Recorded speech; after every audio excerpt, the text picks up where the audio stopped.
4 punëtor humbën jetën në një aksident tragjik në një vend ndërtim në vijim të Austrisë. Ambasada jon atje ka konfirmuar se 3 nga 4 viktimat ishin shtetas të Kosovës. Ambasada e Kosovës ka konfirmuar se aksidenti u ka marrë jetën shtetasve Pajtim Bajrami, Aslan Musliu e Istrev Zekaj. Gazeta austriake Kron raportoi nga vendi i ngjarjes duke sjell detaje mbi mënyrën se si ndodhi aksidenti. Rreth orës 14 në oborrin e brendshëm të një pallati shumë apartamentesh në Porcelangase ndodhi tragjedia. Gjatë punimeve për betonim në kuadër të zgjerimit të katit të sipërm, struktura dështoi papritmas. Skela dhe forma e betonit u shembën në momentin që 5 punëtor ndodheshin mbi të. Sipas zjarfikësve, struktura e sapo betonuar ra papritur, duke marrë me vete punëtorët në humner. Betoni dhe pjesët e tjera të ndërtimit i mbuluan ata poshtë. Punëtorët që ndodheshin mbi këtë strukturë ranë së bashku me skelën, tha zëdhënësi i zjarfikësve Martin Hofbauer.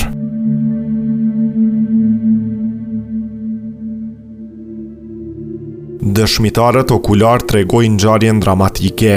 Ishte një zhurmë jashtëzakonisht e fuqishme, pastaj dëgjova vetëm punëtorë duke bërtitur me zë të lartë. Më pas filluan të jehonin sirenat. Rrëfe një banor që e pa aksidentin nga afër.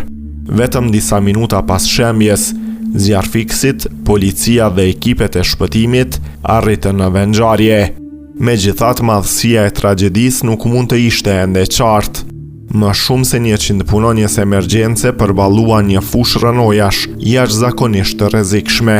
Pjesët e paqëndrueshme të ndërtimit, pluhuri dhe betoni e bënin shpëtimin shumë të vështirë. Në disa raste, shpëtimtarët duhej të gërmonin me duar për të arritur tek personat e mbuluar nga rënojat.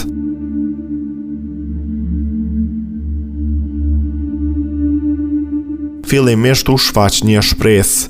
Një 45 vjeçar u shpëtua pas rreth 90 minutash, por ishte shumë i plagosur. Ai kishte lëndime të mëdha në kokë, thyerje në duar dhe dëmtime të rënda në shtyllën kurrizore.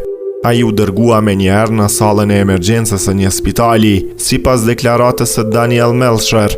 Për të tjerët, çdo ndihmë erdhi shumë vonë. 4 punëtorët e ndërtimit mbetën të mbuluar nga masat e betonit dhe vdiqën në vend ngjarje. Një operator i vinçit ishte dëshmitari i tragjedisë. Ai duhej të qëndronte në kabinën e tij dhe të ndiqte ngjarjet nga lartësia dhe më pas u intervistua nga policia deri në orët e mbrëmjes. Arsyeja e dështimit papritur të strukturës mbetet ende e paqartë. Policia dhe inspektorati i punës po zhvillojnë hetime intenzive, duke thirrur për marrje në pyetje dëshmitar të shumt për fshirë dhe operatorin e vinçit. Ambasada e Kosovës në Vjen ka thënë se është në kontakt të vazhdueshëm me autoritetet austriake dhe familjarët e viktimave. Kryeministri Albin Kurti u ka shprehur ngushëllime familjeve dhe ka thënë se institucionet janë në koordinim për t'u dalë në ndihmë.